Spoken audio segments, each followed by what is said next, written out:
sont tous arrachés en très peu de temps et pour cause. Paris, face cachée, propose de découvrir la capitale, mais côté coulisses, depuis des endroits où d'habitude le grand public a l'interdiction d'aller. Exemple avec la ménagerie du Jardin des Plantes. Elle fera partie le week-end prochain de ces endroits accessibles. Fanny Bouteiller avec Isabelle Audin.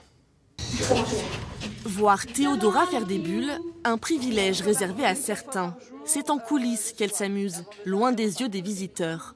Une activité quotidienne pour passer le temps. En parc zoologique, on fait ce qu'on appelle de l'enrichissement pour pas que les animaux s'ennuient. C'est-à-dire on va leur faire plein d'occupations, par exemple la recherche de nourriture. Et ça, c'est une petite sorte d'enrichissement. Quand on a le temps de passer du temps avec eux, ils font des bulles et ça les amuse.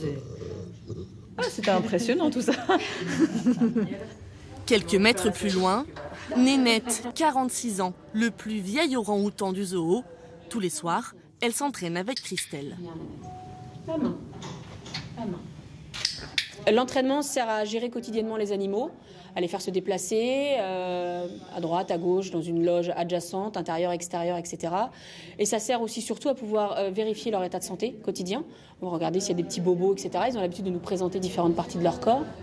De l'entraînement des singes à l'opération d'un bébé boa, autant de faces cachées du zoo qu'il sera possible de découvrir en même temps que son histoire, une infiltration à double objectif. C'est quand même le plus ancien zoo de France et aussi d'aller à la rencontre de métiers qu'on ne connaît pas bien, les soigneurs, les vétérinaires un peu plus, mais qu'est-ce qu'ils font dans un zoo ? Premier directeur de la ménagerie. Le week-end prochain, 2 parcours seront proposés, l'un sur l'histoire des ménageries, l'autre sur les soignants, 15 € pour chacun et peut-être une nouvelle vision du zoo.